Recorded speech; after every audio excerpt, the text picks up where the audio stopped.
Let's talk about 8. We're going in reverse order here, working our way back up to the top, where this is curious. And in the moment it was curious, you had stepped out. We were in the studio with our buddy Joe Musso. You had stepped out for a moment. The pick happened, and when you came back, you thought we were kidding when we told you Michael Penix Jr. ended up in Atlanta. We listened to the post-draft first-round press conference from the GM and the head coach, Terry Fontenot, and Raheem Morris. And I get the explanation on some level. They don't want to be picking this high in the near future. They have Kirk Cousins on the 4-year, $180 million deal, not $90 million guaranteed. And to ensure that they got their quarterback, they went ahead and took Michael Penix Jr. at 8. It doesn't make sense on any level. And what's compounding things, and one of the first things you said before we saw the report, and Diana Rossini was one of the first people to report it, Kirk Cousins found out when we found out. They called him as they were on the clock. And they had previously, according to reports, told Kirk that they were going to take a quarterback probably on day 2. A lot of moving parts.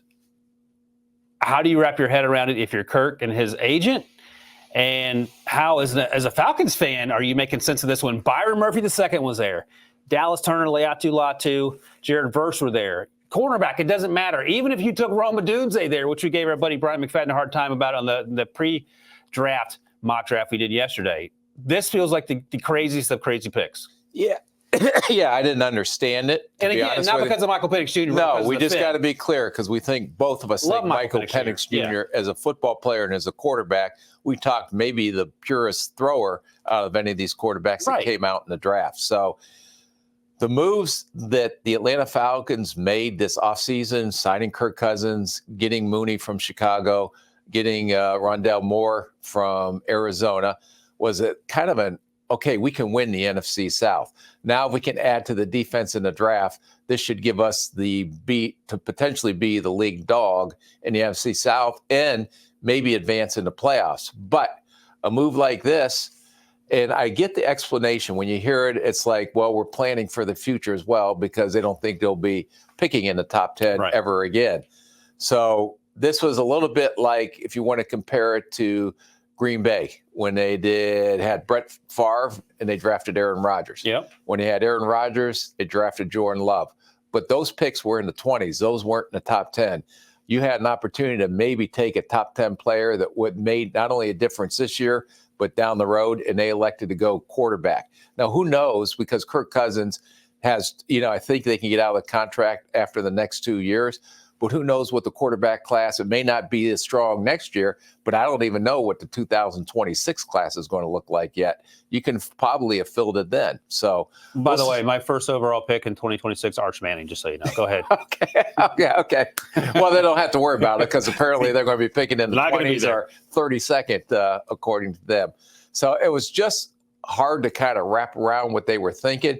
I think, like you explained it, you understand it a little bit about getting that position solidified, not only with Kirk Cousins in the now, but also with Michael Penix Jr. in the future, so they don't have to worry about this position for maybe, hopefully the next 10 years, and they can build around these two quarterbacks. And the other comp I made, you mentioned Aaron Rodgers and Jordan Love.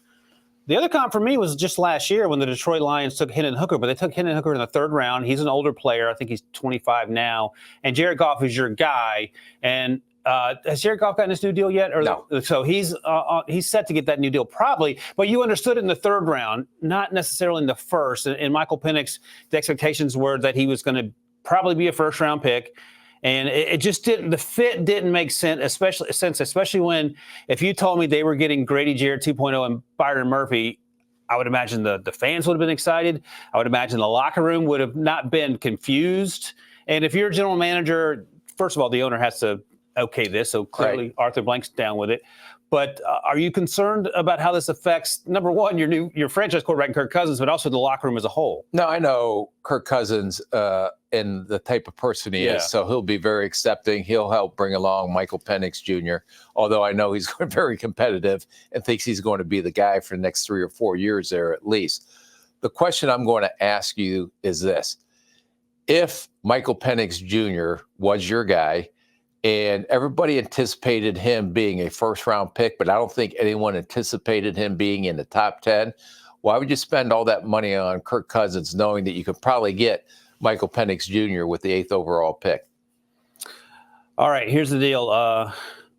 Debo just showed me this clip of what looks like Terry Fontenot explaining to Arthur Blank. They're having a conversation after the pick. Maybe he's explaining the pick. Maybe they're talking about why didn't they give Rick Spielman dinner up here in Stamford, Connecticut. But here's the question to you. Do you have to justify this to the owner? You're not doing this move without getting a check mark next to the name from the ownership. So they're not calling Mr. Blank the same time they're calling Kirk. No, God, no. No, this, I would be shocked if that happened. This had to be discussed weeks before and even going into the final meetings today.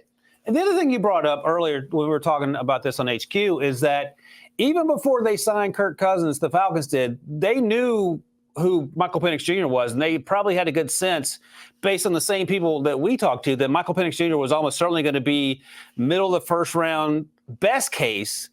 And he went to the Senior Bowl, and he was okay. He didn't set the world on fire. There was no buzz on Michael Penix Jr. coming out. So they knew that, even though they may have told a different story in the press conference on Thursday night. Yeah, no, and that's what we were just talking about, is that if you knew Michael Penix Jr. was going to be available mid to late and you have a top 10 pick, then why sign Kirk Cousins to that kind of contract knowing that for sure you're going to be able to get Michael Penix Jr. at number 8 overall? And he's a little bit older. He's played 6 years of college football. He's going to have to sit, but out of all these quarterbacks, he may have been the most ready to come in as a rookie and make a contribution, besides Caleb Williams.